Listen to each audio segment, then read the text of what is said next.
Bicycle Australia. All right, I took some time off down in Alice Springs for day 40 through 43 to visit Ayers Rock, Uluru, and the area west of Alice Springs. I ended up renting a car for 4 days. I really wanted a motorcycle, but there wasn't any rentals in Alice Springs. So the next day after I got in, I would head to West Alice Springs to visit West MacDonnell's, a mountain range that is kind of a loop road. So I'd spend the day visiting. I think this was on a Thursday, so surprisingly I wouldn't see many people.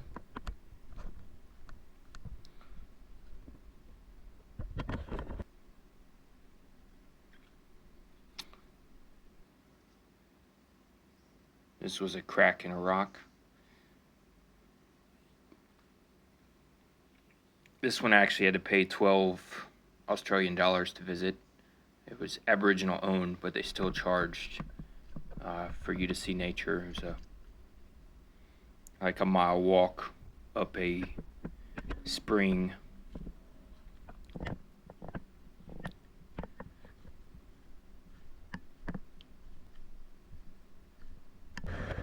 And then I would head further west.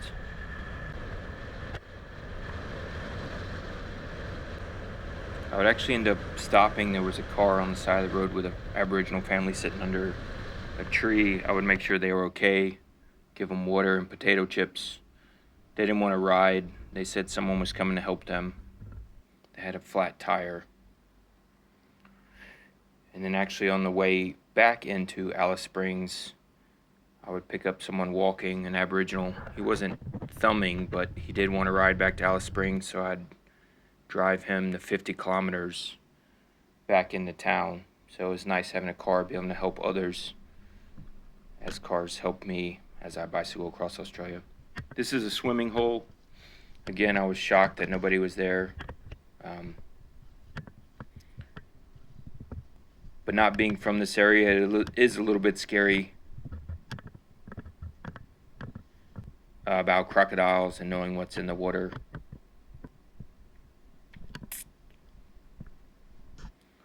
But I would swim for a little bit.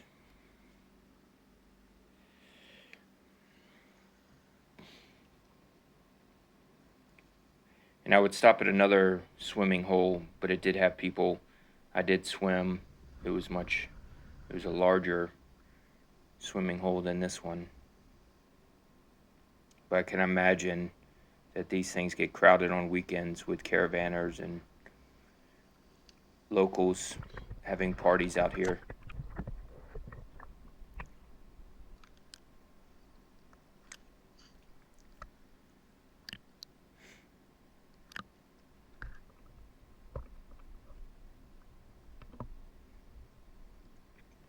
So after visiting West MacDonnell Range, I would head back into Alice Springs,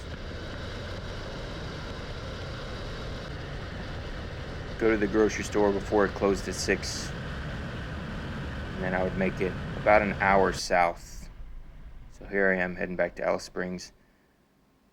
But I'd make it about an hour south to Stuart Wells Roadhouse and find a budget room there. It was 55 Australian dollars for shared, but the bathroom accommodations were disgusting. It was $5 to take a shower in that. But it was actually nice compared to the next night. Here's Mount Connor, another monolith in the area as you head towards Alice Springs. As you head towards Uluru or Ayers Rock. There's Ayers Rock there. I would still have another 4-hour drive. Ayers Rock is about 5 hours from Alice Springs to the southwest. But it would get up to 47 Celsius today. After 36 degrees, that's 95, 96 degrees Fahrenheit, the park starts closing down the walking paths that you can go on. So I'd arrive around 11 today, and I wouldn't see anyone, so I would just go around, walking and driving around the rest of the day.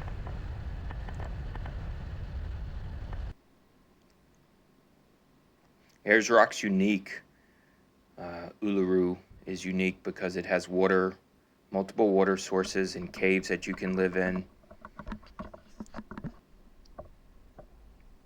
And there is this is about 40 minutes away, or 40 kilometers away. I'm looking back at Ayers Rock there. It's called Seven Heads. There's also a local name. But I'm driving out to it. But Ayers Rock actually on the side tells a story of a woman snake and a male poisonous snake, and how she fought off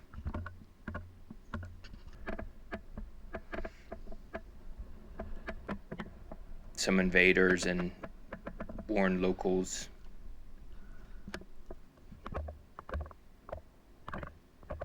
But you may see some flies flying through the video as I'm back into fly country here. I would come back here tomorrow to walk around, as again it closes at I think 9 a.m. because of the heat. So being the summertime here, there's very few people around Ayers Rock in this place. Seven Heads. So this is a spring underneath that.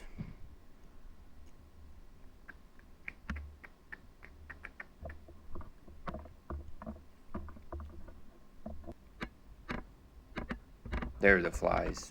Just as I'm walking, that's not why you're stopping. That's actually why you're walking. You collect that many flies. So again, I would just drive around back and forth between Seven Heads and Ayers Rock, just trying to get different views as the sun was setting. And I would sleep in the caravan park.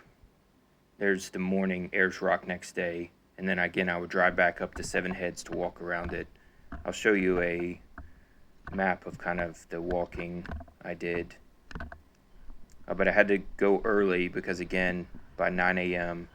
it would be above 36 degrees and they would close the walking trails. But last night I stayed at a caravan park. I had gone back to Yulara, which is the town near Ayers Rock, and the grocery store closed at 6 or 7 that night. And I was able to sneak in and then I'd go back out and go walking.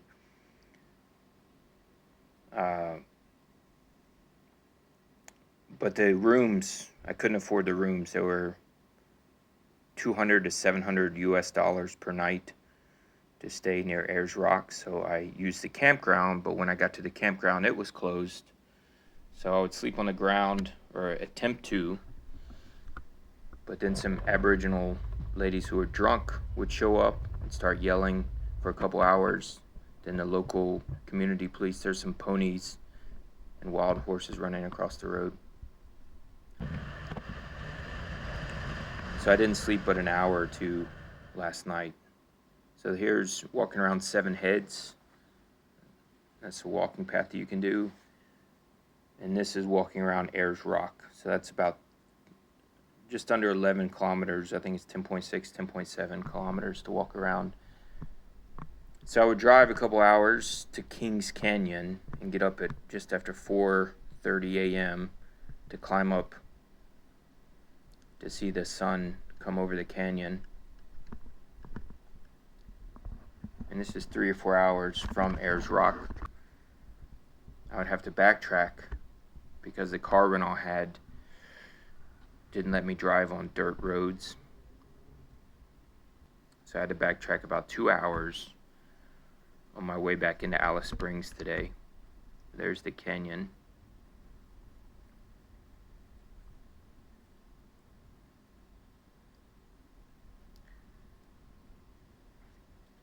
So I'd end up sleeping in the car, trying to sleep in the car last night. So when I got back to Alice Springs, I was pretty tired. And this whole drive down to Uluru, I didn't get much rest the 3 days that I did this. So